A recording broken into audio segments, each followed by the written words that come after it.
That is America's ass. When someone says Captain America, you probably imagine the perfect hero, the super soldier with justice in one hand and a shield in the other. Steve Rogers is the face of Marvel's unswerving morality in the heart of the Avengers. He's the guy that said, "I can do this all day," and really meant it. But what if I told you this patriotic icon has a darker side? Today, we're going to peel back the layers of Captain America's star-spangled persona and take a look at the cracks, contradictions, and controversial moments that make him a truly complicated hero. Get ready, because this isn't the Captain America of your childhood dreams. Let's start with something personal: his relationship with power. Steve Rogers wasn't always built like Superman.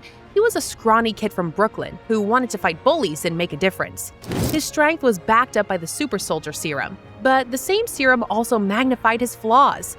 In the comic, Cap confessed that he felt like killing in the Battle of Madripoor Nights number 5. "I wanted to shed blood, to hurt people. I wanted to kill, forever," he confessed.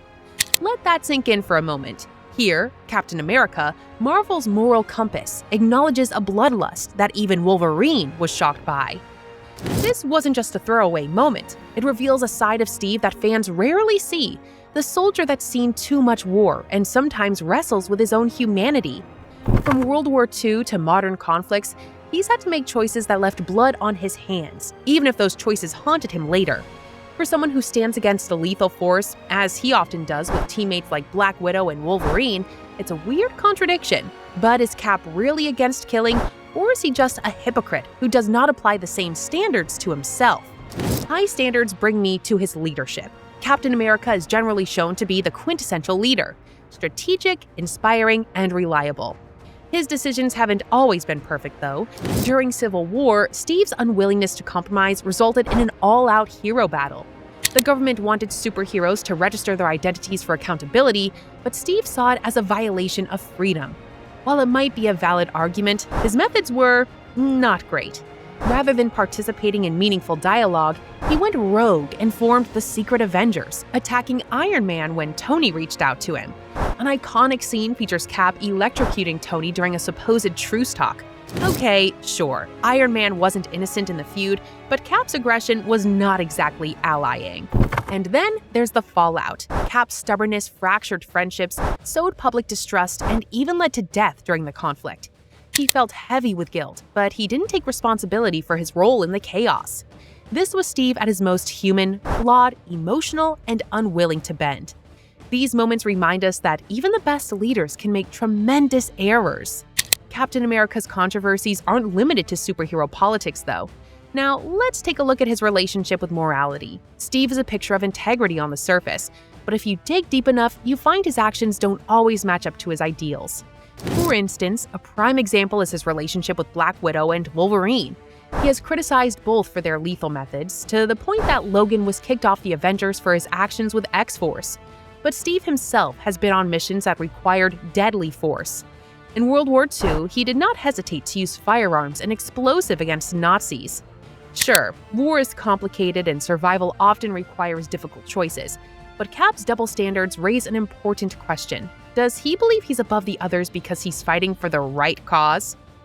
And what about his infamous romantic history? In the movies, Steve's love story with Peggy Carter is heartwarming, a symbol of lost opportunities and loyalty. However, in the comics, things get messy. Steve wakes 40 years later and emerges from frozen ice to date Sharon Carter, Peggy's niece. Yep, you heard that right. This storyline made sense in the comics, given that characters age differently, but it's still a little uncomfortable. Picture yourself trying to explain that family connection at the dinner table. In truth, it's one of those moments where you think even Captain America should have taken a step back and thought, maybe this isn't the best idea. Then there's Secret Empire. Ah yes, the Hydra debacle. This is one of the more controversial storylines where Steve Rogers was brainwashed to become a Hydra agent and deliver the line, "Hail Hydra," shattering the Marvel fandom. Fans were outraged, not just because their beloved hero turned into a villain, but because it felt like a betrayal of everything Captain America stood for. The damage was done, and even though the story arc revealed that it wasn't the real Steve, it didn't matter. It was a reminder for many that even symbols of hope can be corrupted. Corruption doesn't only come from the outside, but it is also internal.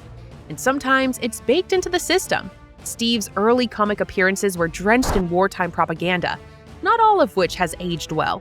His portrayal of Japanese enemies during World War II is riddled with racist stereotypes, yet his battles against Nazis are still celebrated.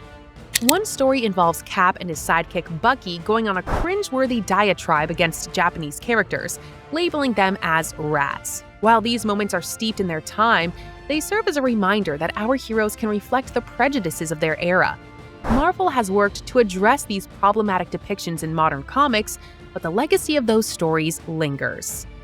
Then, of course, there's Captain America's complicated history with his foes. The Red Skull is one of the strangest and darkest chapters. After the Skull's original body betrayed him, his brain was implanted in a clone of Steve Rogers. That's right, the ultimate Nazi villain in Cap's body. It's a weird, yet chilling twist that forces Steve to literally fight a version of himself. This was a story that asked some of the more uncomfortable questions about what constitutes identity and power. After all, if Captain America's body can be hijacked for evil purposes, what does that say about the symbol itself? Perhaps the most unnerving thing about Captain America is his influence, though. Steve Rogers has the near supernatural ability to inspire people to be their best, or worst.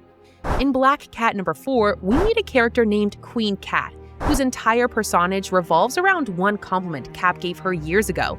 His words inspired her to be a hero, but they also bound her to a cycle of self-doubt and reckless behavior. And she's not the only one. D-Man was another hero that became so fixated on earning Cap's seal of approval that he spiraled into depression and isolation. Of course, we've all read about Steve's charisma being a strength, but it's also a double-edged sword that can birth both heroes and casualties. Yes, Steve Rogers has his flaws and controversies, but he is also one of the most fascinating characters in Marvel's universe. Why? Because he's not perfect. Beneath the super serum and the iconic shield is a man who struggles with the same questions we all do. What's the right thing to do? What is the equation to balance personal morality with the greater good? How do you live up to impossible expectations? The flaws of Steve do not make him any less of a hero. They make him human. That's why we keep rooting for him, even when he stumbles. So, what do you think? Is Captain America's dark side more relatable, or does it mar his legacy? Don't forget to share your thoughts in the comments below, and like, share, and subscribe to Real Dash for more deep dives into the heroes you thought you knew. Remember, every hero has shadows. Until next time!